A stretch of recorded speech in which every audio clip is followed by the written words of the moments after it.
Hey, everybody. Welcome to Linux for the Rest of Us. This is episode 255. My name is Door Geek, uh, the owner operator of Ponos.com. This is the Linux show where we try to talk about Linux in the realm that it can make everyone comfortable, everyone understand, everyone is accepting.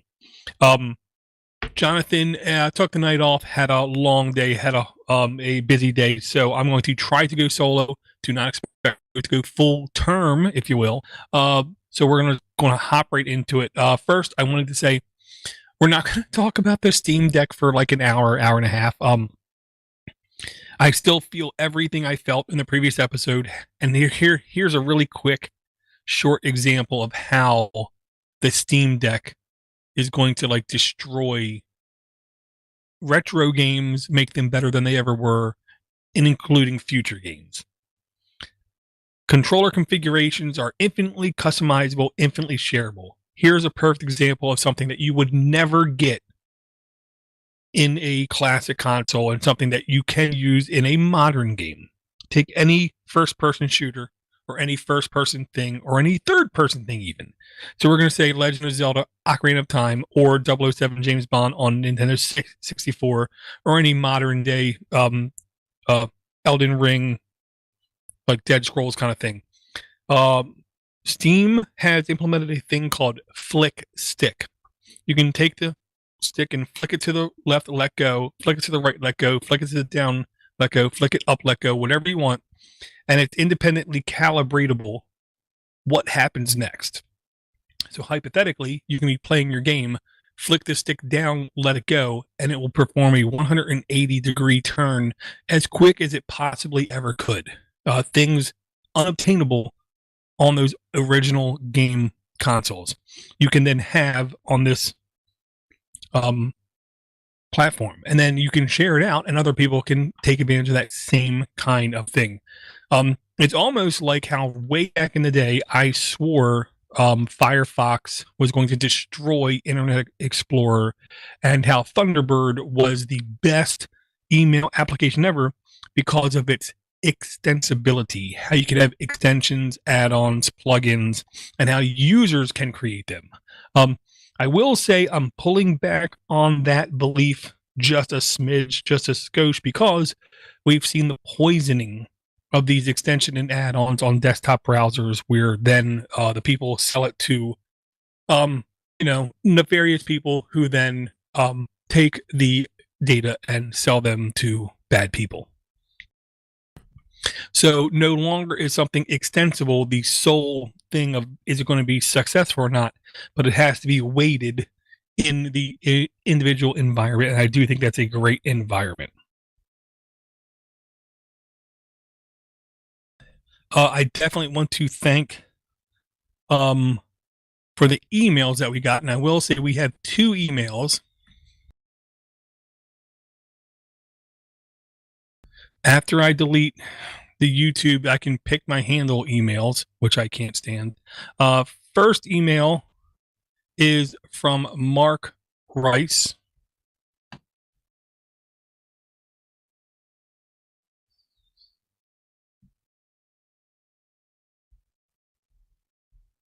Email goes, hello, Door. I'm happy to hear you and Jonathan on the same show. Exactly, I agree. What a treat. I'm not through the show, but I got giddy when you mentioned i3 and KDE in the same sentence. This got me thinking that you might like to try i3 and KDE at the same time, because I did this tutorial a couple months ago, and then he links to a linuxhint.com, aka a website I never heard before, but I definitely bookmarked for future endeavors kind of things. I'm not going to lie, Mark. You said KDE and i3 at the same time, and my head hurt. My head hurt so bad, I literally just went and decided to lay down. And I said to myself, I need to come back to this later, because I can't even begin to comprehend how you can implement i3 window manager at the same time as KDE Plasma. Now, and then I went to the website, and there's lots and lots of words. Lots and lots of words.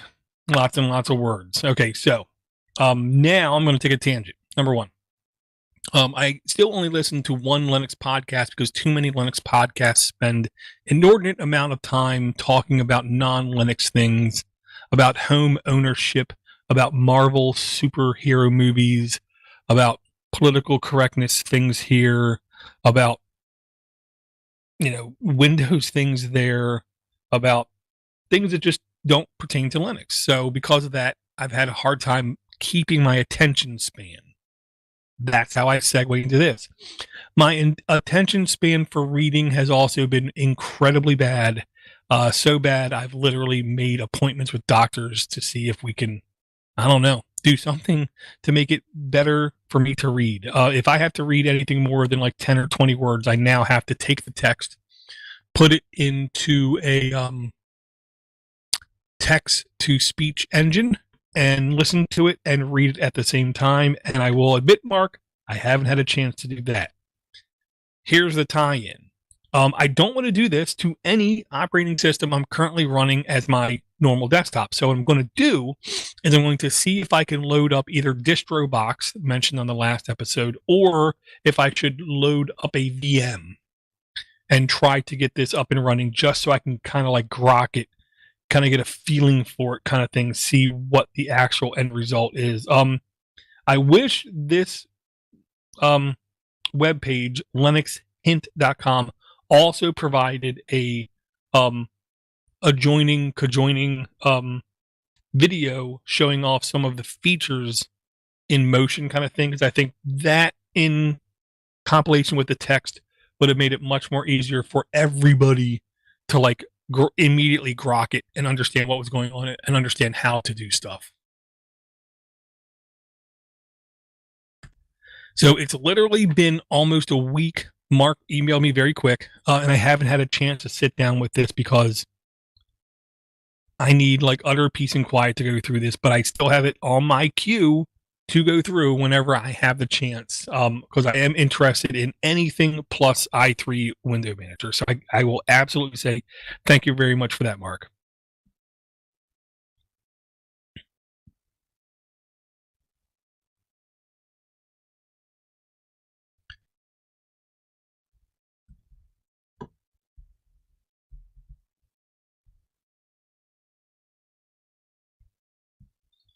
Okay, then the second email from Mark was it just says, "Hey Door, for the only Linux podcast you listen to, I believe that it is the Linux Link Tech Show."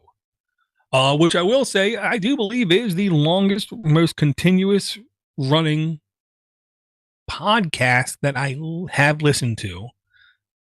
And then the most continuous Linux podcast just goes by the caveat. But,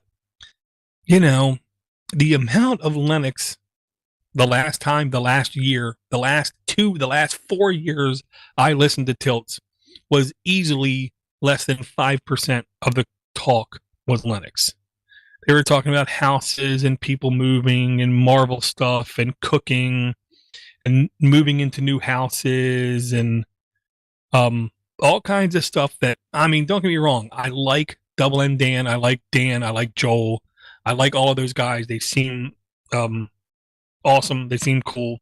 I've had the chance to meet more than a couple of them at conferences. Alan gave me a great stogie. It was fantastic. But to sit down and listen to them talk about non-Linux stuff, I find to be not my cup of tea. With that stated, when someone asks me for a couple Linux podcasts to listen to, I will always suggest the Linux Link Tech Show just because it's been around so long. More than likely, it's going to be around longer than anything else. But no, that's not the podcast I listen to. The podcast I listen to at least has a 50% plus ratio, I feel, of constant Linux content, which I will say is incredibly rare and incredibly hard to achieve.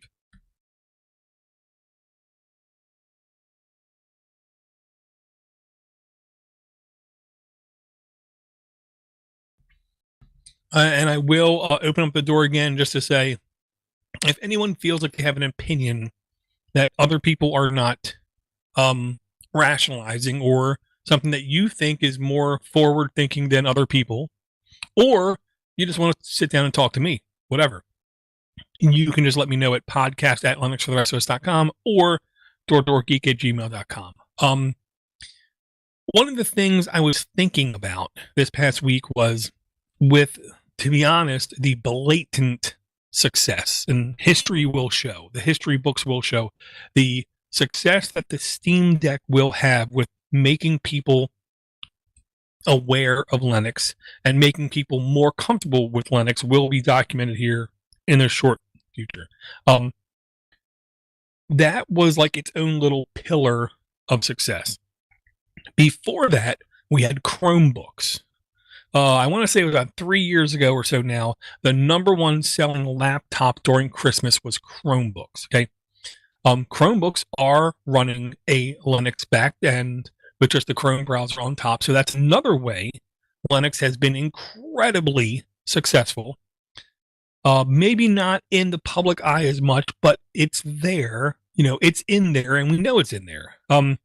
We also then have Android devices, which are clearly the number one top selling phone in the world, bar none. Nothing has came close, which we all know is, at least for now, running Linux. The people that know that it's running Linux, to where you can pull up a terminal emulator in Android and you can run a lot of low level commands.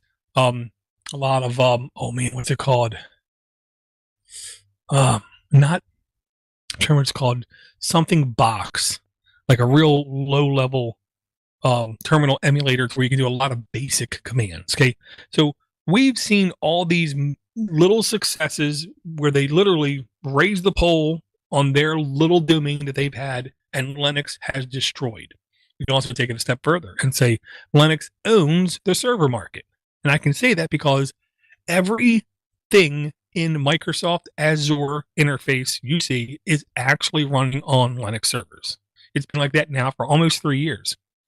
Amazon AWS services, everything is running off of Linux servers.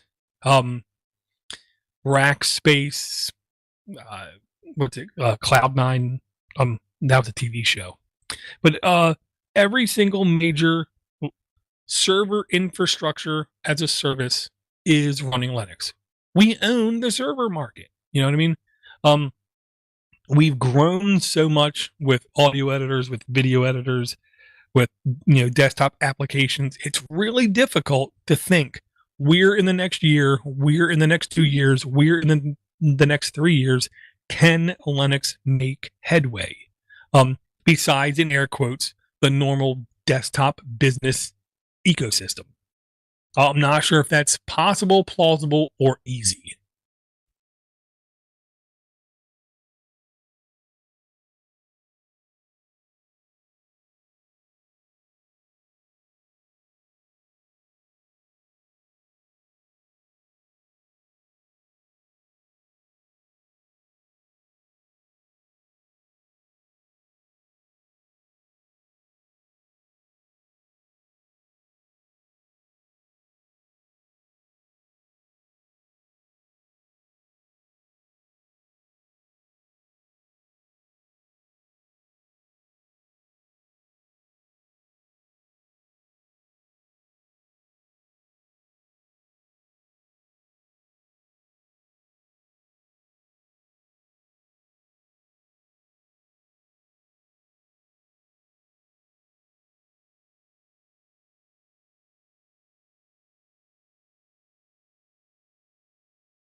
So, here's one of the things that I've been contemplating.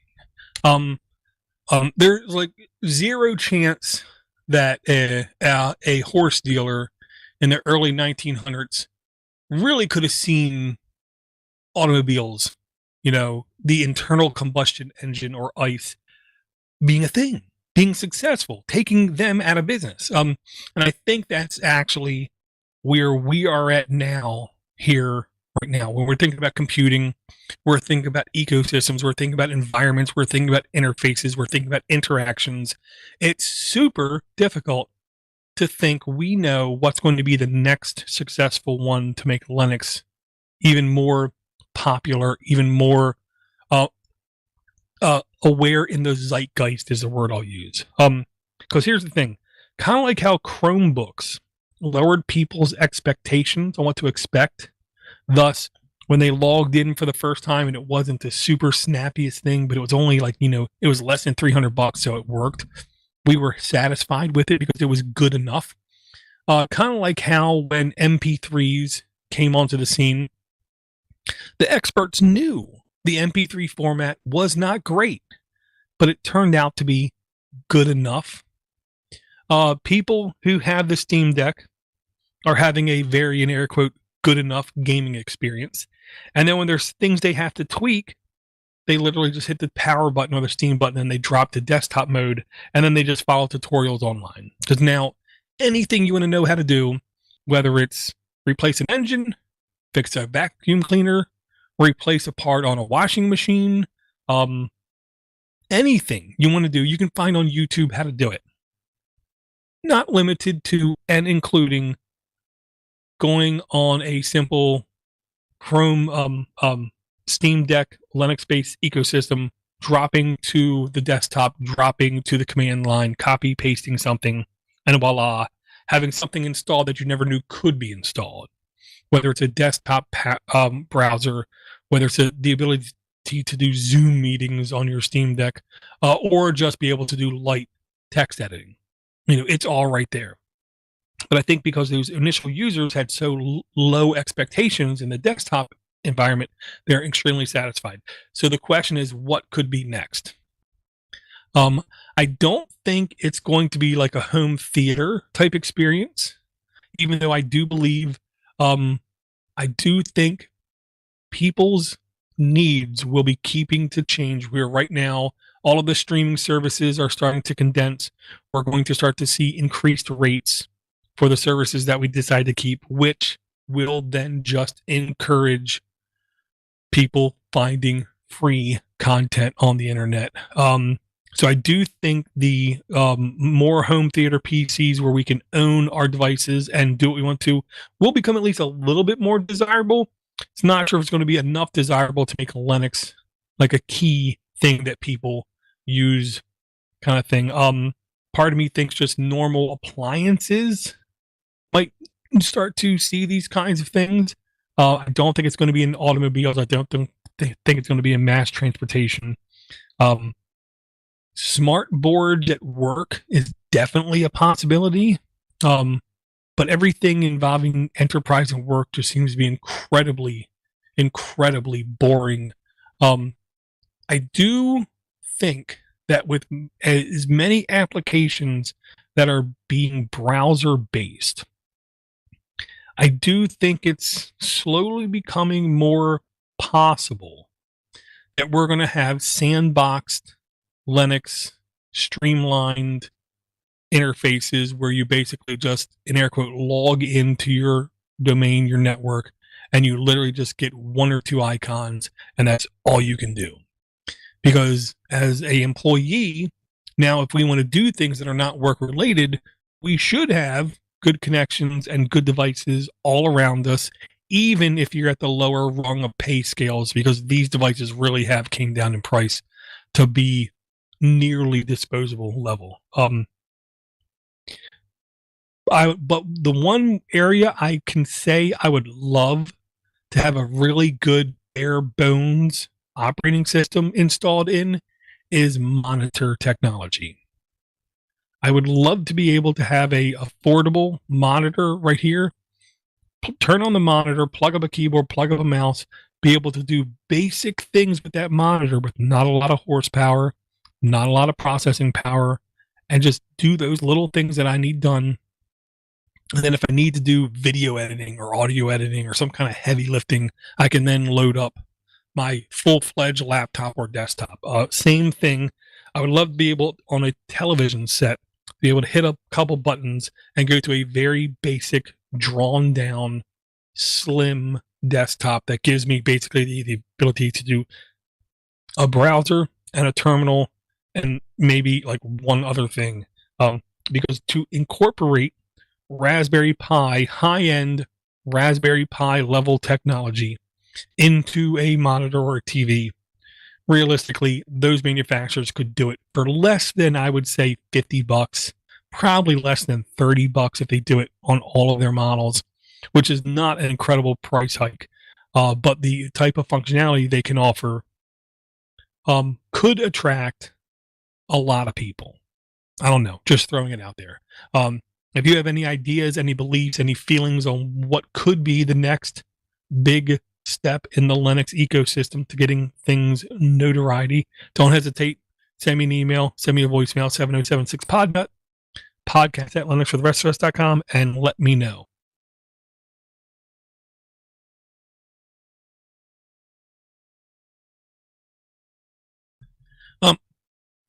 One thing I've never talked about on any podcast, and honestly, this is the only podcast I think that really could talk about it, but there's really not a lot to say.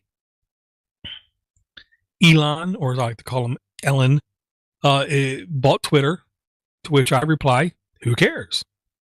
The problem with Twitter has nothing to do with the software, has nothing to do with the platform, has nothing to do with the advertising model, has nothing to do with the blue check mark, has nothing to do with a paid tier, has nothing to do with circles, which now looks like they're doing like Google Plus type circles in it. Has nothing to do with the applications you can load on it, has nothing to do with it wanting to load its own interface, has nothing to do with the onboarding process, has nothing to do with retention policies. I mean, the problem with Twitter is the people that are on it. And that's like the most obvious thing I think is true. The problem with Twitter is the people who are on it. The problem with Facebook are the people that are on it. The problem with a lot of social media are the people that are on it. Now, with that stated, I did experience, I think, a different enough social media ecosystem that did things just different enough that at least made me think what else could be possible. The platform is called WT Social. WT stands for something, can't remember. I want to say it's Wikimedia Technology .social, I don't know. But it's is Jimmy Wales, the guy behind Wikimedia, him, that is his social platform. And what he believes is, instead of just loading up a platform and then connecting with a bunch of people that it turns out you have nothing in common with except for 2 out of 100, instead of doing that type of connectivity, like me and Ashton Kushner, what do we have in common? Not much. Instead of doing that, why don't you, as soon as you onboard people, you ask them about topics they're interested in, and then what happens is those topics turn into silos or rooms or channels or areas where things can get posted. To me, the advantage to that social media platform is you're already going to be around people who are at least like-minded. And I do believe in those rooms, in those ecosystems, in those silos. Majority rules is the base rule mechanism, aka if I go into a flat earth society and I start saying how stupid flat earthers are, I'm going to be banned or booted, which kind of makes sense. It isn't a question if I'm right, okay? Because, I'm not an absolutionist in the sense of I know I'm right about X, Y, or Z. I will say if I'm in a room with a bunch of flat earthers, my first question is, what the hell am I doing here? I shouldn't be here. So if I'm saying I'm interested in flat earther stuff when I join the network, more than likely, I'm not going to be opposed to it or negative towards it. So when you join WT.social, you have to pick out things that more than likely you're going to, I guess, agree with, about be down with. The other thing I like about WT Social is basically, as far as I can tell, there's no mobile application even available, which I kind of like the idea of. You're only on the network when you sit down to a full desktop experience and you're putting yourself out there to be a part of that, instead of it having it constantly nag you and ping you and distract you and upset you and encourage knee-jerk reaction typing sessions. I don't like that about all those other social platforms. So maybe WT Social would be better at that. I will say, one guy on one Discord channel, when he saw it was kind of like a majority rule kind of thing, he said, well, that's not freedom. To which I just stopped and said, well, you're right. Well, let me phrase that. I said to myself, well, yeah, you're right. That's not. But really, what is? We're on the internet, or in life, or in reality, or at your job, or any place, do you have complete freedom? And the answer is kind of nowhere. To a degree, to somewhat. Absolute freedom is absolutely unobtainable unless you limit yourself to only like being in your house, or only being on your server, or only being on your BBS system, or only being in your bedroom kind of thing. And that's kind of the way I'm okay with it, because I think I should, to a degree,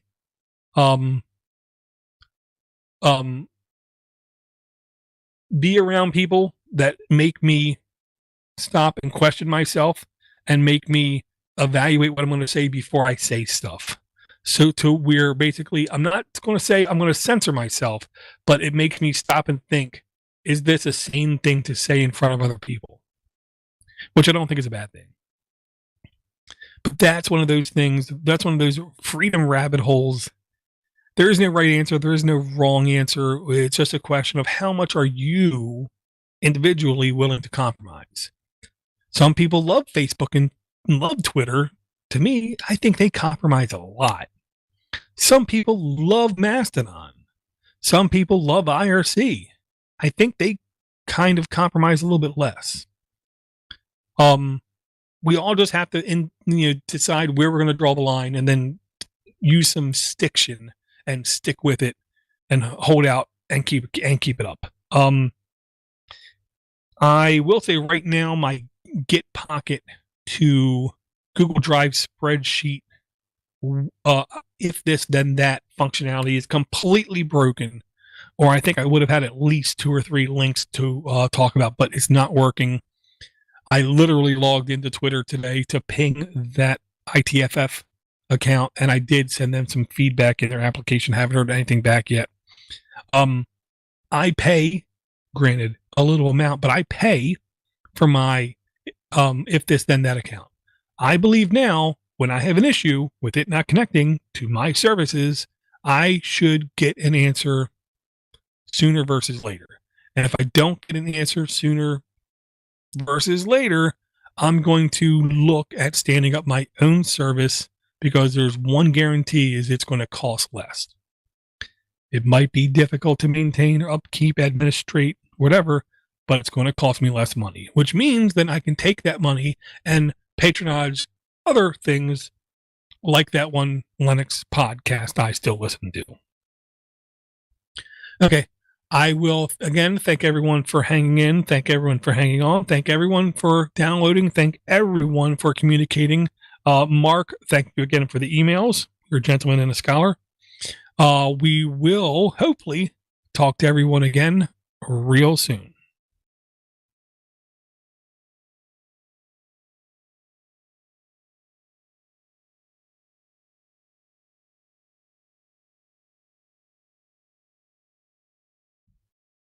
Okay, so both of them are closed. That's good. That's good. Recording stopped. Recording stopped. Yeah, not a single person came out to the live stream. Did I do something wrong?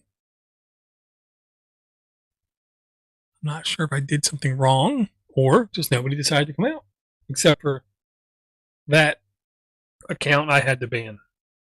Huh. I don't know. Okay, I'm going to end the live stream, especially considering there's nobody there. And I will say, take it easy, everybody.